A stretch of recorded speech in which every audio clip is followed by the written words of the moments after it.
신사숙녀 여러분, 좋은 하루 되세요. 25일 국가대표 축구 한국 대 일본전이 열릴 예정입니다. 소위 한일전에 대한 관심은 어떤 종목이든 높았지만 10년 만에 치러지는 축구 A매치의 친선전인데다 스가 요시히데 일본 정부 출범 이후에도 여전히 극도로 냉각된 양국 관계와 맞물려 더 주목을 받기에 충분했습니다. 한국뿐 아니라 일본에서도 이번 경기가 결정된 지난 10일부터 스포츠 매체들뿐만 아니라 일본 언론 등 주요 매체들도 잇따라 관련 소식을 전하고 있습니다. 이번 친선전이 역대 최악을 달리는 양국 간 분위기가 전환되는 계기가 되길 기대하는 시각도 있지만 반면 국내 반응은 호의적이지 않습니다. 일본의 CO19 우려가 여전한 상황이고 시즌 중인 선수와 구단 모두의 부담이 커 백해무익하다는 지적입니다. 가뜩이나 경기가 열리는 장소는 일본 정부의 CO19 긴급사태 선언이 연장됐던 1도 3현 지역 중 하나인 가나가와현에 위치합니다. 일본과의 친선전 경기 소식이 전해지자 해당 경기에 반대한다는 청와대 국민청원에는 동의 서명에 동참한 국민이 수만 명을 넘어서기도 했습니다. 알려져 있다시피 이번 경기는 일본 축구협회 JFA의 요청으로 성사됐습니다. 일본 주간지 재팬 비즈니스 프레스에 따르면 이번 한일전은 일본 축구협회 측의 끝이 보이지 않던 CO19 여파로 돈줄인 일본 대표팀의 경기를 제대로 치르지 못해 부심하던 차에 나온 의견이었습니다.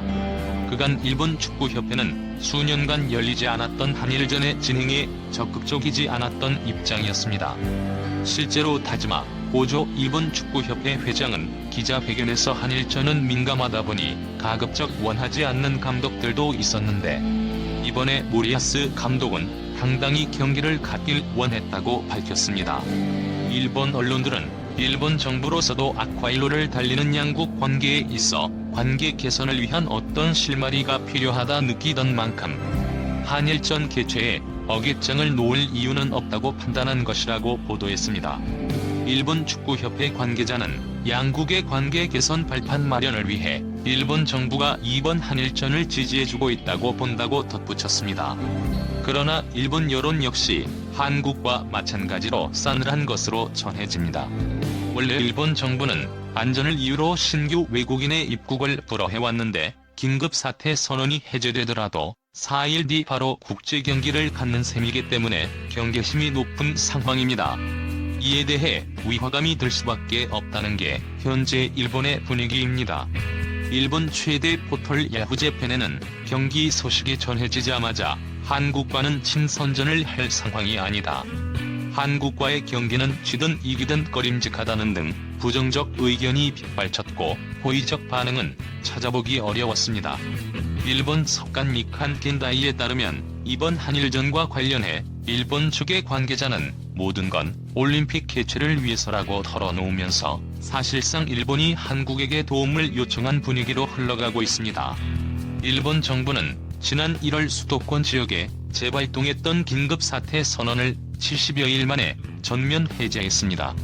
동시에 도쿄올림픽에 참가하는 외국인 선수들과 관계자들을 대상으로 한 스포츠 특례 조치를 한국 축구 대표팀에게 적용하기로 한 상태입니다.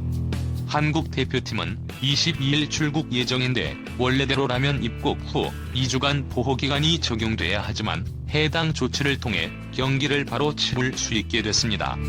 주목도가 높은 축구 한일전을 무사히 치러 특례 조치 적용의 정당성이 확보되면 올림픽 개최에 반대하는 일본 여론도 한층 누그러질 것이라는 것이 일본 측 보관으로 보입니다. 일본 측은 한국 팀의 입국부터 호텔 투숙, 연습장 왕복과 경기장 이동, 그리고 귀국 단계에 이르기까지 이번 친선전을 7월 올림픽의 대응 시뮬레이션으로 삼을 계획인 것으로 알려집니다. 한국 선수들은 체류 기간에 매일 테스트를 받게 되는데 올림픽 참가 선수들도 같은 수순을 밟을 예정입니다. 한일전 이후 일본팀의 26일과 29일 아르헨티나와의 U24 경기, 30일 몽고와의 월드컵 예선도 같은 과정이라고 볼 수 있습니다.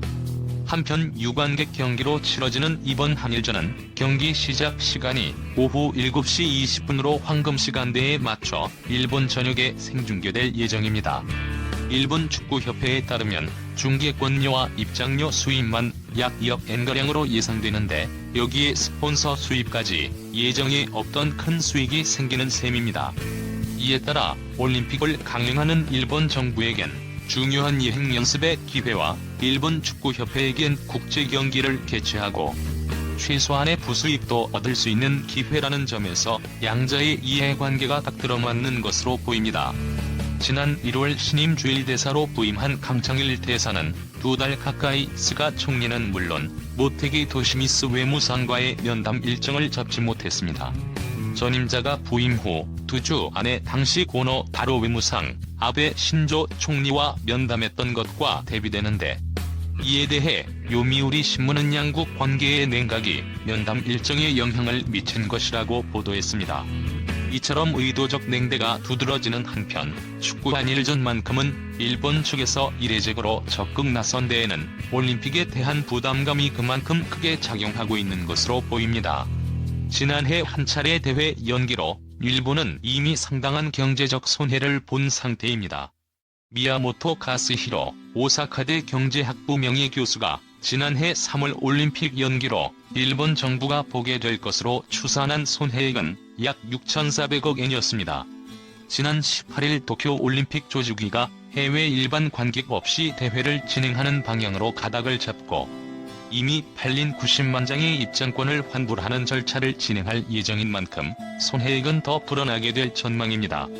만약 무관객으로 대회가 열리면 손실액은 약 25조 원에 이를 것으로 추산되며 대회까지 넉 달도 안 남았지만 여전히 개최가 불투명해 손실은 더욱 불어날 공산이 큽니다. 일본 정부는 이번 올림픽을 계기로 거듭된 경기 침체와 3.11 동일본 대지진 충격을 극복했다는 부흥의 상징으로 삼으려 했습니다.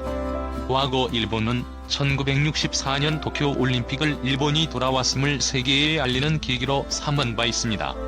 1964년 올림픽 전후로 일본은 군수산업에서 전자산업 중심으로 경제 구조를 재편했고 3년 뒤인 1967년 미국에 이은 세계 2위 경제 대국으로 도약하는 데 성공했습니다. 일본의 국민 총소득은 1964년 23조 4천억 엔에서 5년 뒤인 1969년에는 2배가 넘는 49조 9천억 엔으로 늘면서 올림픽이 일본 부흥의 상징으로 자리를 잡았습니다. 여기에 이번 대회를 연다면 도쿄는 아시아 최초로 올림픽을 2번 개최하는 도시라는 타이틀을 얻게 되는 만큼 일본 정부는 올림픽의 정상 개최에 사활을 걸었습니다.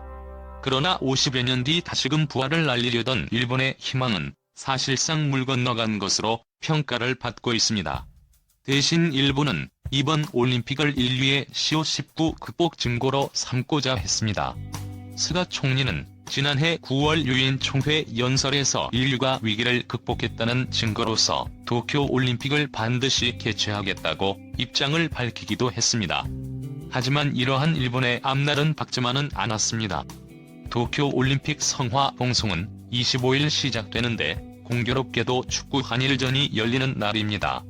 성화 봉송 이벤트의 시작점은 일본이 부흥과 복구의 상징으로 삼고 싶어 하는 후쿠시마현의 축구시설 제1리즈입니다. 일본은 성화 봉송일에 맞춰 올림픽 관객 수용의 상한선과 해외 관객 수용선을 확정해 발표할 예정이었지만 상황이 나아질 기미가 안 보이자 관객 수용 상한선 발표는 4달로 미룬 상태이고 해외 일반 관객은 수용하지 않기로 방침을 굳혔습니다. 성화 봉송은 올림픽 개막을 알리는 시작점이자 가장 중요한 사전 행사로 전 세계 이목이 집중됩니다. 일본 당국은 그때까지 긴급 사태 선언이 발령된 상태라면 대회에 대한 의구심은 더 깊어져 올림픽 개최를 반대하는 나라들이 속출할지 모른다는 염려를 했습니다. 기존의 성화 봉송에 참여하려 했던 일본의 유명 인사들이 줄줄이 봉송 사퇴 의지를 전하면서 성화 봉송이 시작되는 도쿄올림픽이 과연 어떤 결과를 맞게 될지 아직 누구도 장담할 수 없는 실정입니다.